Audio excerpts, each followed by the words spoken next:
नमस्कार। आज हम एक बहुत ही दिलचस्प आइडिया के बारे में बात करने वाले हैं। एक ऐसा तरीका जिससे हम समझ सकते हैं कि ऑनलाइन दुनिया में कोई भी बात या कोई भी इमोशन कैसे फैलता है। चलिए देखते हैं कि कैसे डिजिटल दुनिया फिजिक्स के कुछ सबसे बेसिक नियमों को कॉपी करती है। तो इस पूरी बात को समझने के लिए चलिए पहले असल दुनिया का एक बहुत ही सिंपल सा कॉन्सेप्ट समझते हैं। सब कुछ वाइब्रेशन का खेल है। अच्छा, जरा इस सवाल के बारे में सोचिए।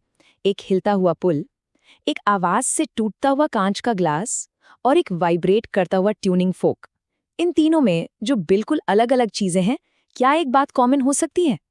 तो जवाब है फिजिकल रेजोनेंस। हिंदी में कहें तो भौतिक अनुनाद। ये आप कह सकते हैं कि ऐसी अनदेखी ताकत है जिसे हम रोज देखते तो हैं पर शायद उस पर ध्यान नहीं देते। तो ये रेजोनेंस होता क्या है? देखिए, इसको ऐसे समझिए। दुनिया में हर चीज की ना एक अपनी नेचुरल वाइब्रेशन की फ्रीक्वेंसी होती है।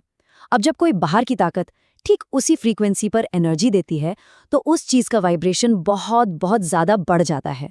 बिल्कुल वैसे जैसे एक ट्यूनिंग फोक दूसरे को बिना छुए सिर्फ अपनी आवाज की तरंगों से वाइब्रेट करा सकता है। बस शर्त यह है कि दोनों की फ्रीक्वेंसी मैच होनी चाहिए। यही है रेजोनेंस। ठीक है, तो अब इस फिजिकल दुनिया वाली आइडिया को लेकर चलते हैं डिजिटल दुनिया में और उस माध्यम को समझते हैं जहां आज के दौर में ये रेजोनेंस सबसे ज्यादा देखने को मिलता है। चलिए इसे डिजिटल ईथर कहते हैं। वैसे ईथर शब्द के पीछे भी एक मजेदार कहानी है। बहुत पहले साइंटिस्ट्स को लगता था कि एक ल्यूमिनिफर्स ईथर नाम की कोई अनदेखी चीज है जिससे होकर रोशनी गुजरती है। खैर, वो थ्योरी तो गलत साबित हो गई, लेकिन आज हम डिजिटल ईथर शब्द को एक रूपक की तरह इस्तेमाल कर सकते हैं। ये कोई असल चीज नहीं है, बल्कि वो अनदेखा मीडियम है जिसमें हमारे आइडियाज और इन्फॉर्मेशन फैलते हैं। तो अब जब हमारा मीडियम तैयार है तो आते हैं मुद्दे की बात पर कि कैसे हमारे विचार, हमारी बातें बिल्कुल साउंड वेव्स की तरह इस डिजिटल दुनिया में ट्रैवल करती हैं और ताकतवर बन जाती हैं।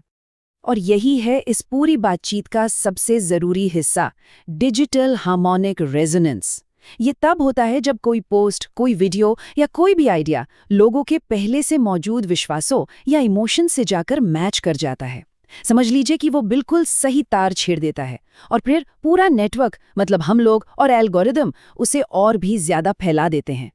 ये पूरा प्रोसेस ना 3 सिंपल स्टेप्स में होता है। देखिए, सबसे पहले एक सिग्नल भेजा जाता है, मान लीजिए एक ट्वीट या एक रील। फिर ये सिग्नल उन लोगों तक पहुंचता है जो पहले से ही उस बात से सहमत हैं, यानी उसकी फ्रीक्वेंसी मैच हो जाती है। और आखिर में सिस्टम, यानी हमारे लाइक्स, शेयर्स और एल्गोरिदम उस सिग्नल को और ज्यादा और ज्यादा और ज्यादा एम्पलीफाई करते हैं और बस देखते ही देखते कोई चीज वायरल हो जाती है।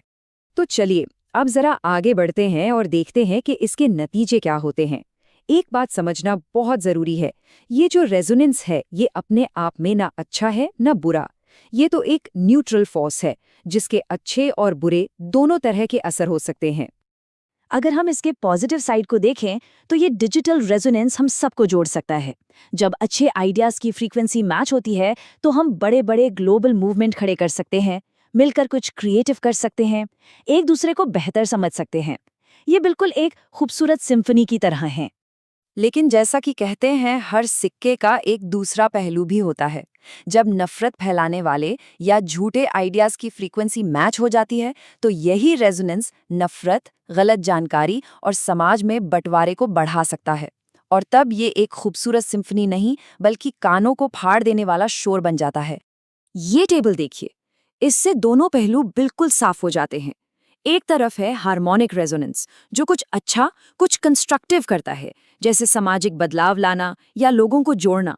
और दूसरी तरफ है डिसोनेंट रेजोनेंस, जो सब कुछ तबाह करता है, जैसे गलत जानकारी वाले इको चेंबर बनाना या ऑनलाइन भीड़ को भड़काना। मीडियम वही है, लेकिन नतीजा एकदम उल्टा। तो यहाँ आकर सवाल ये उठता है कि इस इतने पावरफुल सिस्टम में हमारा रोल क्या है?